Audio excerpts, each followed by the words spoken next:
Welcome to the latest edition of the Omni Talk Spotlight Series, the series that highlights the companies, the people, and the technologies shaping the future of retail. I'm your host, Ann Mezzenga. And I'm Chris Walton. And we are the founders of Omni Talk. And now you may have seen the person next to me, Chris, here in a video that we just put out. We heard a few weeks ago about a pilot taking place in our own town in Minneapolis at a Best Buy, where they cut the front of their building, they cut a hole in the side of their building, Ann. In the front of the building to install pickup lockers. And we immediately had to go over there and check it out. We were so impressed by this that we had to find out like who was behind it. So today, yeah, and it said right on the locker when we went there, like right in the video. I'm like shooting this video and it says Luxer One. So I was like, Ann, we got to get Luxer One on the program. So we hunted down Luxer One president Josh Middlebrooks, who we have on the show today, because we had to find out more about this. This is the first of its kind that we've seen, certainly. Yeah, definitely 100%. But Josh, welcome to the show today. Thanks for being willing to do this with us and making us feel like investigative journalists once again. How are you doing? Yeah, great. Thanks for having me, guys. I'm super excited to be here and talk about what we got going on. Yeah. Well, Josh, before we kind of pepper you with questions about the locker pilot and what's going on with Best Buy, everything that's going on right now, will you tell us a little bit about you and about Luxer One, just to set the stage? Yeah, for sure. So I'm Josh Middlebrooks. I'm the president here at Luxer One.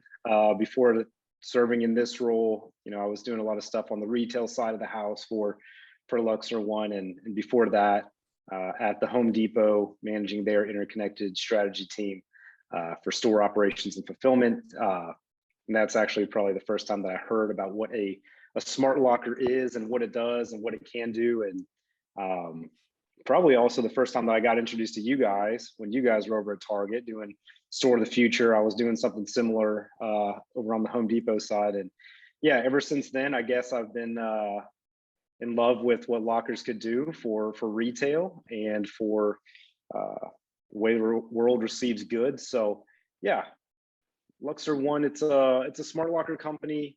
But really, we think of ourselves more as a technology company first and foremost. We're out there. Our mission is to relentlessly improve the world receives goods.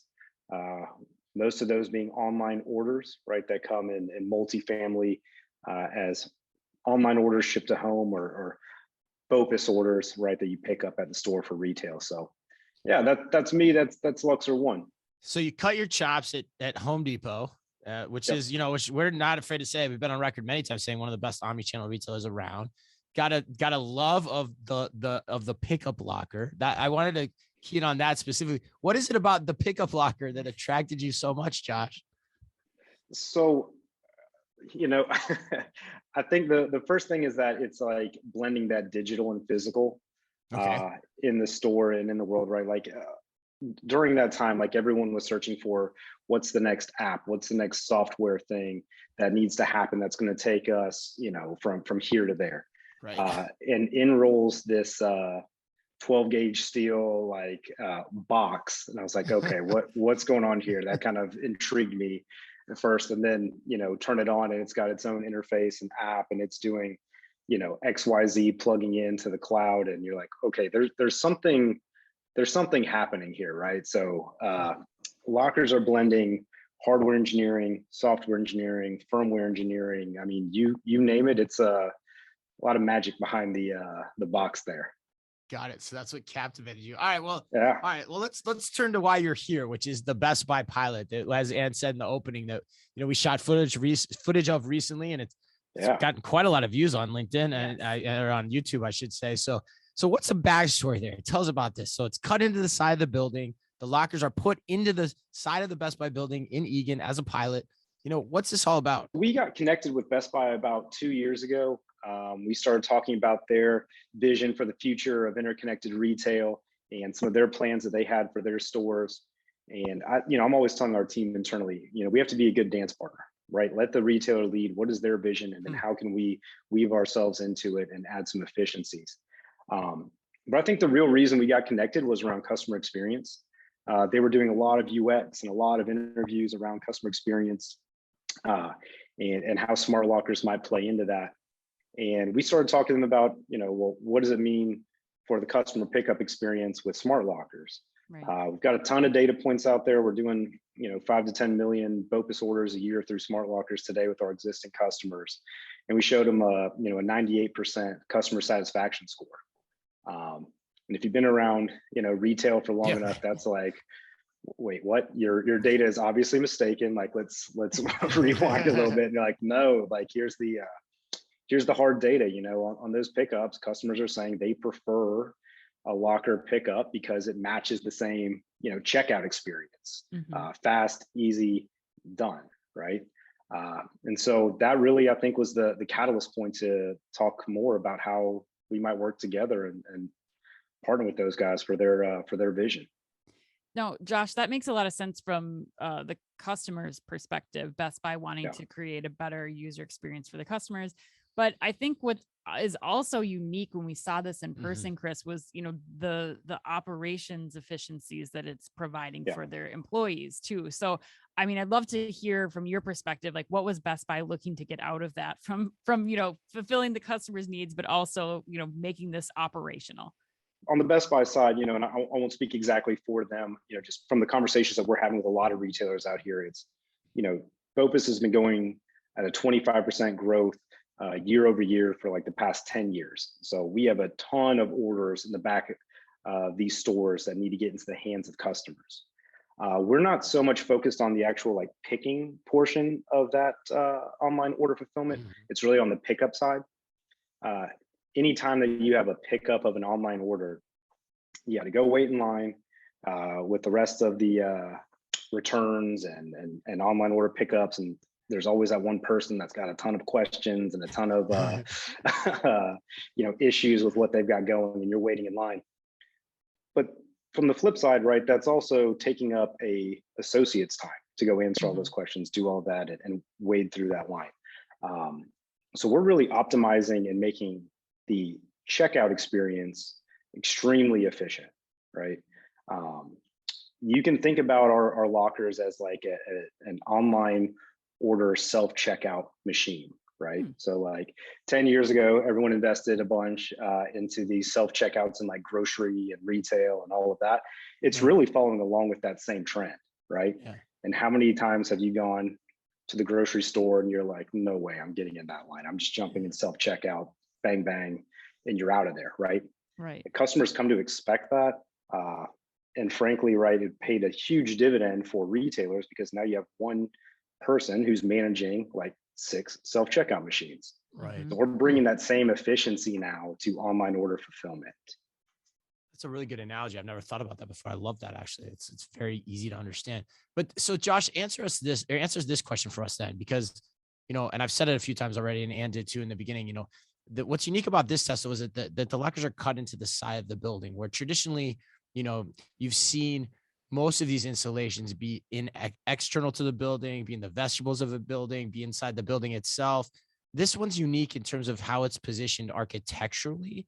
And so I was wondering if you could add, some color on to why that matters too. Cause generally speaking, you get all those benefits of like the self-checkout analogy that you're making, just regardless of how you set it up, but this is unique. So what's the flair there that brings to the equation? Yeah. So with the way these are set up, it's basically a 2-sided locker with the associates, loading from the back, the customers picking up from the front. So the question is like, if we're all about maximizing efficiency, you could put a locker just outside and making it, a one-way locker where associates load from the front, customers pick up from the front. But you also are losing the efficiency of having to walk outside, do the staging, walk back, all of that.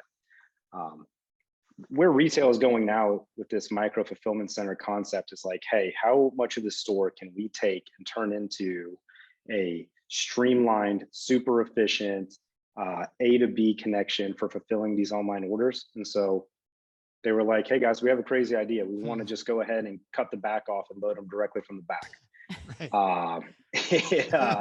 It raised eyebrows from a hardware engineering standpoint, right, to get started. But we're like, this is awesome. We're up for the challenge. Like, let's definitely do that. So backloading right there into the store. It's a wild concept, but definitely paying dividends. It seems like it would. Sides. Yeah. I mean, it seems like architecturally, like it's the right way for retailers to go with this over the long run. It's just whether or not they're ready to adapt to it, which is why we thought Best Buy deserves so many kudos for trying this. Well, yeah, absolutely. I mean, you look at what Best Buy did during the pandemic. They converted 70% of their stores to just fulfillment centers only. And so while I can understand where some eyebrows were raised, probably, Josh, when you guys brought this up, or when it was brought up, a couple of years ago. But at this point, I think that you're bringing up a good point, Chris. Like, retailers are thinking differently about what the store footprint is going to look like and how it's going to act. And Josh, I'd love to get your perspective from, start to finish with this project. What do you think that the role of lockers like this Best Buy locker will play in future store formats? I mean, are you hearing from more retailers that they are interested in doing something like this? Cutting holes in their store is a big thing, but is it paying off? Like, I'd love to hear you just kind of give us your opinions on that. Yeah, I mean, I think smart lockers are basically a proven technology at this point. You've got a ton of retailers that have already made the capital investment to make these part of their online order fulfillment. I think that's not going anywhere, especially in the current climate. We're recording this at the last week or so of 2021. We're talking right now about labor shortages, inflation, Omicron, contactless delivery. Okay, I've got a solution here for you, right? With a smart locker that kind of ticks all of those boxes, right? I think it's just one of those things that at this point it's not a concept sale. It's proven. We've got data to back it up, not just on the customer side, but like you guys were talking about on the order fulfillment side with retailers and the associates. I mean, we had a Forrester report done a few years back with the Fortune 50 retailer and using our smart lockers. They came back with a 227% ROI. That was pre-inflation and before you had to worry about can I staff this next shift? So with those efficiencies, I think it's here to stay. But where and what else? What are the other use cases it can be done for? I mean, really, what we're talking about is an automated pickup, automated fulfillment. But who knows, right? That could turn into, there's a lot of third-party delivery companies right now that are running back and forth from these direct fulfillment centers, these micro fulfillment centers to apartments and to your house and to wherever. Why not make it as fast and easy for them to get in and out of your store? Right. Right. I mean, we talk about dark stores, right? Why use a 3-minute interaction every time that somebody shows up versus automated in and out, done? I mean, like you said, we try to be a good dance partner and kind of fit into their strategy. So we'll see where retail takes us. Yeah, Josh, I'm curious on that last part. The third-party delivery aspect's really interesting to me too. It makes sense that customers can come and pick things up here, but totally makes sense for the third-party drivers to come and pick up goods out of them too. And I think as you're describing it, you'd also say, yeah, it makes sense. We'll start to see more rear-fed type locker setups that are coordinated with the backroom operations of a retailer. Do you feel what else the one thing I'm curious about, do you feel like we'll start to see lockers move more move architecturally or move to additional places architecturally, like say the parking lots, or, where do these things go next? To enable quick pickup for customers, maybe to say the customer that doesn't want to get out of their car even and go up to the store. How does that start to play into things? Yeah, I think that's a great point, right? I mean, even during the pandemic, people started talking about curbside again. Yeah. And for those folks that have been in the retail, game and order fulfillment game for long enough, it's oh, we're doing this again, right? Right. Hello, 1950. Yeah. But even in when I was at Home Depot 10 years ago, we tested curbside, and it was not a labor efficient use of time and resources back then. And now it's but we'll figure it out and learn that lesson again. I think moving further into the parking lot is probably the next iteration of this. If there's going to be more of a drive-through kind of format as we move further past the store. But I think ultimately where it ends up is, in China and Europe and these different places, they've been doing public lockers for years and years. That's just part of their fulfillment channel. You know, Amazon has invested a ton in doing a public locker network for their online orders. I think you'll see a day here in the near future where, you know, retailers are leveraging, you know, infrastructure that's out there, hopefully provided by Luxer One, right? That they can use to get closer to the customer, because that's what it's all about. Like, how close to the customer can you get? And if the customer wants to come to your store, great. If the customer wants to get at their house, great. If they want to pick it up on their way to work, pick up the kids, groceries, whatever, great. You know, so how do you meet them where they're at? I think that's important to point out too, Josh, because this concept, you talked about it in the video, Chris, but it's really enabling a 24/7 store for any retailer, and not just for the items that you're picking up that you're purchasing from the store. But I mean, even where this can expand and go to with like Geek Squad and other service related items, like just being able to have some place to drop something off or pick something up to on your own schedule is really important about, you know, what Best Buy is doing. And I think as this continues to evolve, Josh, what's in the incubation lab now? Like, what are we going to be doing our next video on? Because that's really what I want to know. I feel like you couldn't give us the inside scoop here. You're safe with us. Tell us everything we can possibly find out about. And where, Josh, and where? Yes. Right. Just between you, me, and your listeners here. I think we've got some stuff that we're going to be showcasing at NRF. We're going to be doing the rear loading locker. We're going to be talking about the labor efficiencies and all of that. But part of what's going on in the lab is, you know, how do we get closer to the customer, and some of the hinting around there, and we'll have some more spoilers and stuff like that as we get closer to like maybe a CES or a show like that. But you know, as far as retail is concerned, it's a lot of it is been one way so far. We're talking about BOPIS pickup and BOSS and, you know, BODFIS and all of these other acronyms, right, that start at the store and end up somewhere. But what about the reverse of that? You know, what about returns? Yep. Does a customer really want to drive all the way to your store to do a return?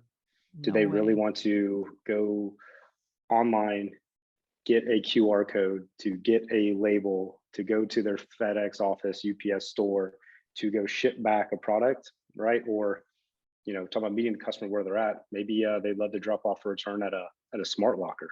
That's you know, a quarter mile from them. Right. And even the shipping companies too. I mean, these UPS and FedEx like drop stations are not built to house all of our returns either. Like, they don't know what they're doing with them. So at least to have it spread out and to be able to, you know, use technology to determine where packages are throughout the city, I think would be advantageous for them as well. But yeah, I mean, I think what I think is really cool about this conversation, if I kind of like, you know, sit back and think about what you just said there too, Josh, and Ann too, but it's kind of like the locker in a way is almost its own version of a store. You know, it's almost a branded version of a store. You know, it's not a store as we typically think about it, but it's a store in form and function for almost everything else. You can acquire goods at it. You can return goods at it. You can do all the things that you would normally do interacting with a store. Yeah. Right. Get things serviced.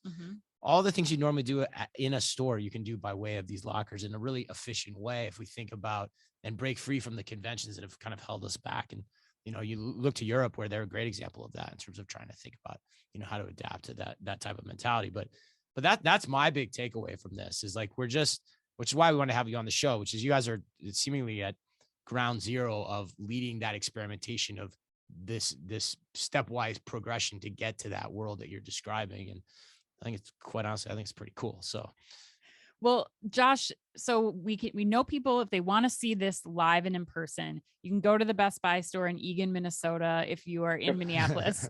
Although I wouldn't recommend it in the middle of December, January, but it sounds like you guys will be at NRF. Is there any other place that people can go to see this or to find out more? Yeah, I mean, you can go to luxerone.com, luxerone.com. You can see us at NRF booth 211 on the innovation floor.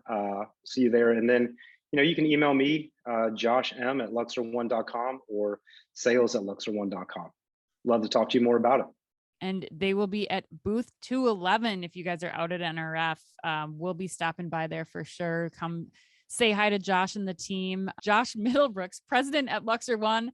Thank you so much for joining us today, Josh. We learned so much. And to all our listeners, be careful out there.